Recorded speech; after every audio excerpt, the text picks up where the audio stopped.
Hi guys, and welcome back to A Dinosaur in the Library. I'm Dawn, and I'm going to be rambling about books. And I just noticed today that I've got 35 subscribers, so thank you to every single one of you 35 people who have chosen to hit that button and who keep coming back to listen to me ramble, and for all those people who haven't subscribed and are just hanging around. Thank you for watching too. I appreciate you being here. And tonight, as I mentioned in my classics book tag video, I'm going to be talking about The Year of Reading Dangerously, How 50 Great Books and 2 Not So Great Ones Saved My Life by Andy Miller, and also a few things about reading culture and book culture that kind of come up in this book, or all through this book, and kind of just run off at the mouth a little bit about my opinion of things like that.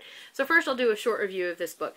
So this is a nonfiction book. Andy Miller is a British writer who decided that he really needed to read the books that he'd been telling everybody he'd already read. So apparently there are people, and I don't understand this because I've never done this myself, but apparently people will tell other people they've read certain things to appear more well-read or more intelligent than they think they are, and they don't want to be embarrassed by the fact that they haven't read this book and the other person has. So at first he comes up with this list of 5 books, which is The Master and Margarita by Mikhail Bulgakov, Middlemarch by George Eliot, Post Office by Charles Bukowski, The Communist Manifesto by Karl Marx and Friedrich Engels, and The Ragged Trousered Philanthropists by Robert Tressel. The last one I had never heard of before reading this book. So he starts reading these simply so that he will no longer be lying about having read them. And then he starts realizing that there's a lot of other books that he's done that with too, so the list grew to 50. And he called it the List of Betterment. And he spent a year doing this, and his wife read a few of them along with him, their very own version of buddy reads.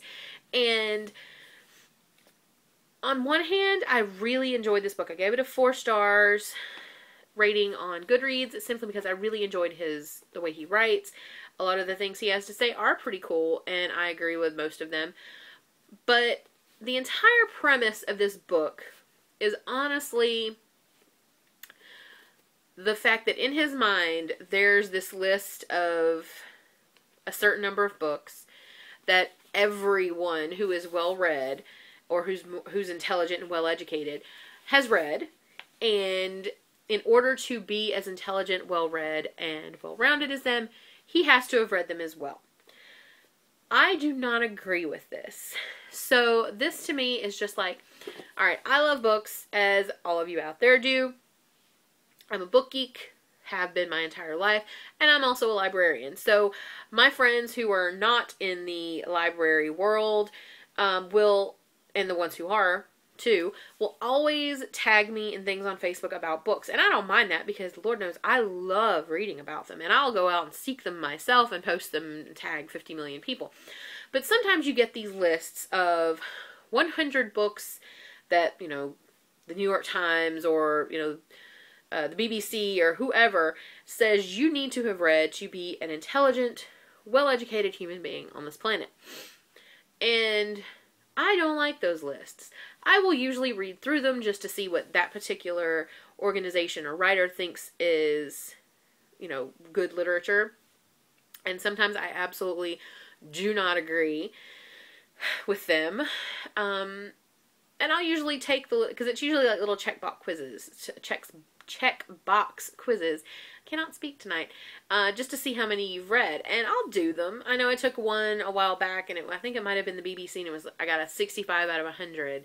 And part of the ones that I hadn't finished was The 5 People You Meet in Heaven by Mitch Albom. I detest that book.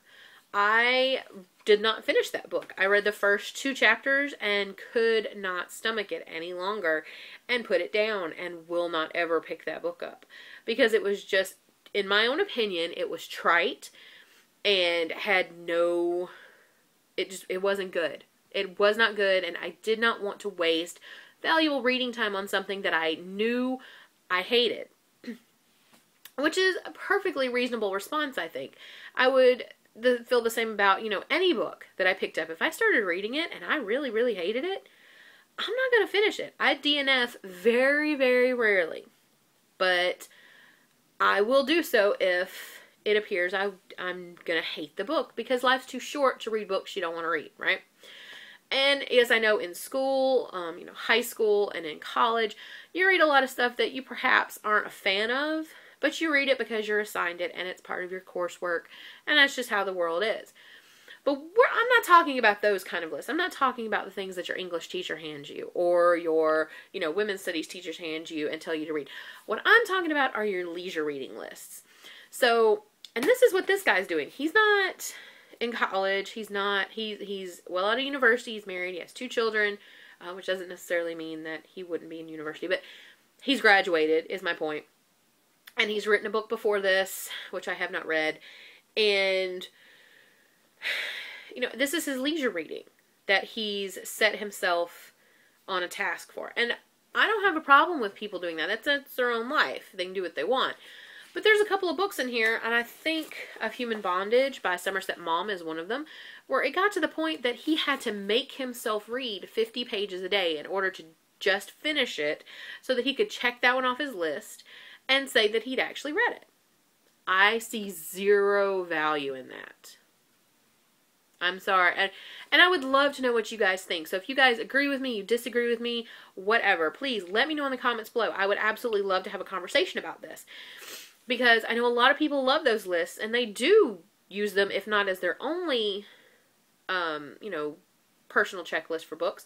They do use it alongside other things that aren't on that list. They make sure they need to have read these books, and I just don't see the point in that. There are classics that I have on my to-read list. Handmaid's Tale. What else did I say? One of We Have Always Lived in the Castle. Things like that. But I don't want to read those because I'm embarrassed when other people say they've read them and I say I haven't. I want to read them because they sound interesting to me. It's because I've read the description or someone has told me about it and I thought, that sounds like something I would really enjoy. That's why I want to read it. That's why it's on my TBR. And I don't... Life is too short to read crappy books, And everybody has a different opinion. Like, I hate the Twilight books, but there are people out there who just love them to pieces. Why would I subject myself to reading all 4 of those pretty large books that I know I can't stand when there are, I've got a stack on my shelves right now that I could finish in the time that I finish those, and I would enjoy them much more. That to me is what that list is. That list is, or if you hate sci-fi, if you absolutely hate sci-fi, it would be me handing you, a sci-fi book this thick and saying, you got to read this in order to be a decent human being.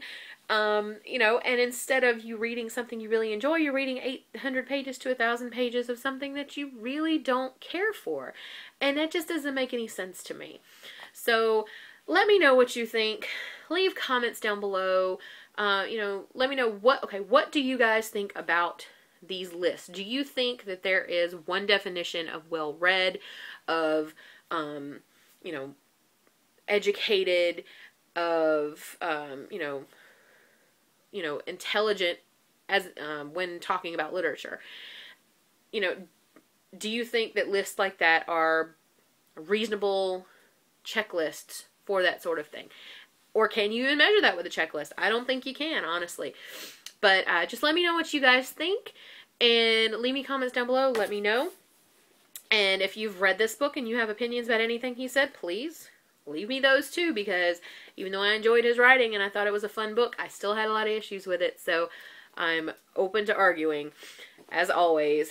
And hopefully when I finish the book I'm reading now, which is Pray the Gay Away, The Extraordinary Lives of Bible Belt Gays by Bernadette Barton. This is technically for school, but I also really want to read it, so I'll probably do a review of this when I get done because it is shaping up to be brilliant. Other than that, that is all I have. I'm hoping to do a mini bookshelf tour soon, and hopefully I'll get to that this week. It's technically spring break, even though I have a million things I have to do, but I will let you all go. I hope you are all having wonderful weeks and that you are enjoying everything that you lay your hands on to read. And until next time, bye.